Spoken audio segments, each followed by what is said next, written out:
Hello అండి, welcome to my channel Niharika Dasari vlogs. ఇంకా ఈ రోజు అయితే నేను పిల్లల కోసము ఎగ్ బిర్యానీ అయితే చేసిన. పిల్లలు చాలా డేస్ నుండి వెళ్ళి ఎగ్ బిర్యానీ చేయమని అయితే అడుగుతారు. హాలిడేస్ లో ఇంట్లో ఉంటారు కదా, వాళ్ళకైతే ఏదో ఒకటి తినాలనిపిస్తుంది. అందుకని ఇంకా వెరైటీగా ఈ రోజు ఎగ్ బిర్యానీ చేద్దామని అయితే ఎగ్ బిర్యానీ ప్రిపేర్ అయితే చేస్తున్నా. ముందుగా ఆనియన్స్ అయితే ఆయిల్ లో మంచిగా బ్రౌన్ కలర్ వచ్చేంత వరకు ఫ్రై చేసుకోవాలి. చికెన్ బిర్యానీ ఎలా చేస్తామో ఎగ్ బిర్యానీ కూడా అంతే, కానీ చికెన్ బిర్యానీది ప్రాసెస్ చాలా లెంతీగా ఉంటది. ఎగ్ బిర్యానీ అయితే చాలా సింపుల్ గా చేసుకోవచ్చు. ఎగ్స్ అయితే బాయిల్ చేసి పక్కన అయితే పెట్టుకోవాలి. ఇంకా ఎగ్స్ బాయిల్ అయ్యేంత లోపు నేనైతే ఆనియన్స్ అయితే ఫ్రై చేస్తున్నా. ఈ ఆనియన్స్ ఇలా బ్రౌన్ కలర్ వచ్చేంత వరకు అయితే ఫ్రై చేసి పక్కన పెట్టుకోవాలి. ఇప్పుడు వేరొక కడాయిని అయితే తీసుకోవాలి.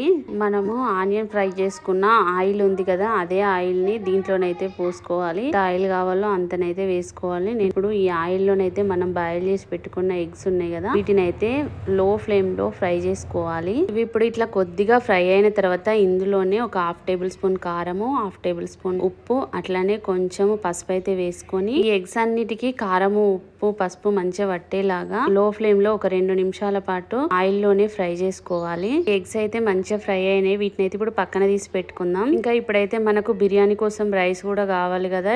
రైస్ అయితే 80% ఉడికిన తర్వాత దింపేసి అయితే పక్కన పెట్టుకోవాలి. ఇప్పుడు ఎగ్ ను ఫ్రై చేసిన ఆయిల్ లోనే మనము టమాటా ప్యూరీని అయితే వేసుకోవాలి. నేను 4 టమాటాలను పేస్ట్ అయితే చేసుకొని వేసుకున్నా. ఈ టమాటా పేస్ట్ తోటే మనకు బిర్యానీ గ్రేవీ అయితే రెడీ అవుతుంది. టమాటా పేస్ట్ ని పచ్చివాసన పోయేంత వరకు ఫ్రై చేసుకోవాలి. పచ్చివాసన పోయిన తర్వాత టమాటా పేస్ట్ నుంచి వెళ్ళి ఇట్లా ఆయిల్ అయితే పైకి తేలుతుంది.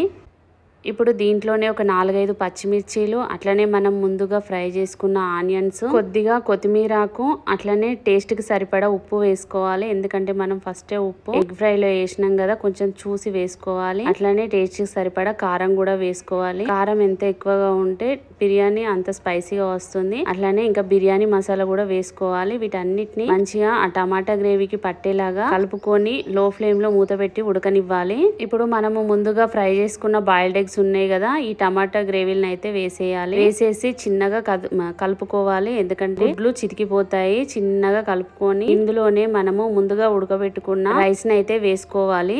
రైస్ వేసుకున్న తర్వాత మనకు మిగిలిపోయిన ఆనియన్స్ ఉంటాయి కదా, ఆనియన్స్ ని కొద్దిగా రైస్ పైన కూడా వేసుకోవాలి. అట్లనే ఒక టేబుల్ స్పూన్ వరకు నెయ్యి వేసుకొని లో ఫ్లేమ్ లో మూత పెట్టి ఒక 5 నుండి 10 నిమిషాలు ఉడకనివ్వాలి. అంతే, బిర్యానీ అయితే రెడీ అయిపోతుంది. చాలా అంటే చాలా టేస్టీగా ఉంటుంది ఎగ్ బిర్యానీ. నేను కూడా ఫస్ట్ టైమే ట్రై చేసిన గానీ టేస్ట్ మాత్రం సూపర్ ఉంది. మా పిల్లలకు కూడా చాలా బాగా నచ్చింది. మీరు కూడా వీలైతే ఒకసారి ట్రై చేసి చూడండి. చాలా అంటే చాలా సింపుల్ ప్రాసెస్. చికెన్ బిర్యానీ కన్నా ఈ బిర్యానీ చేయడము చాలా సింపుల్ అండ్ ఈజీ ప్రాసెస్ కూడా. అంతే అండి వీడియో. మీకు ఈ వీడియో నచ్చింది అనుకుంటా. నచ్చితే తప్పకుండా ఒక లైక్ అయితే ఇవ్వండి.